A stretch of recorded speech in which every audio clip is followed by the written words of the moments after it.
Equals to I. In general मध्ये आपल्याला काय माहिती आहे, A into A inverse is equals to I. I म्हणजे काय, आयडेंटिटी मॅट्रिक्स आहे. आता ए मॅट्रिक्स काय माझ्याकडे 2/2, म्हणजे नक्कीच आय पण काय असेल 2/2, एक्स पण काय असेल 2/2. आपल्याला माहिती आहे मॅट्रिक्सची ऑर्डर ज्यावेळेस सेम असेल त्यावेळेस फक्त त्यांचा गुणाकार होऊ शकतो. मग A inverse is equals to I हे इक्वेशन मला माहिती आहे.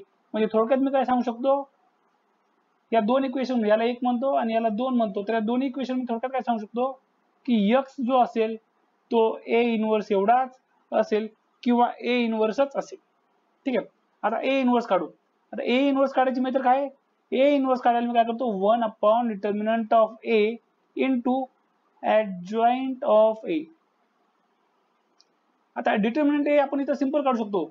मॅट्रिक्स काय केलं मी, डिटर्मिनंट ए कसा काढला, डिटर्मिनंट ए म्हणजे मॅट्रिक्सला फक्त डिटर्मिनंट मध्ये चेंज करायचं 1 2 3 4 आणि ते कॅल्क्युलेशन कसं करतो आपण 1/3 that is 3 minus 2/4 that is 8 we get -5.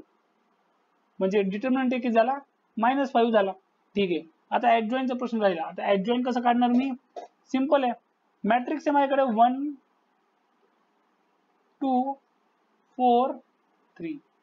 तर याचे ऍडजॉइंट मेथड काढायची एकदम शॉर्ट मेथड 2/2 मॅट्रिक्स साठी जी असते ती म्हणजे फक्त काय करायचं, तर हे दोन जे एलिमेंट आहेत त्यांना इंटरचेंज करायचं आणि हे दोन एलिमेंट जे आहेत A21 आणि A12 आणि A21 यांचं काय करायचं, फक्त साइन अल्टर करायचं. हा होतो आपला ऍडजॉइंट तयार. मग मला त्यांनी जे विचारलं होतं ए इनवर्स, म्हणजे त्यांनी मला एक्स विचारलं होतं पण आपण दाखवलं होतं की एक्स आणि ए इनवर्स काय सेम आहे.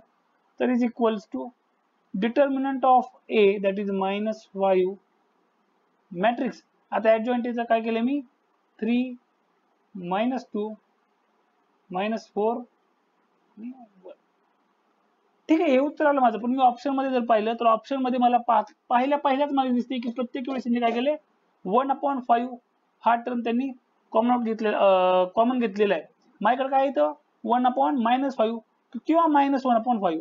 तर मी याला काय करतो मायनसला थ्रू आउट मॅट्रिक्स मल्टिप्लाय करतो, म्हणजे -3 2 4 -1.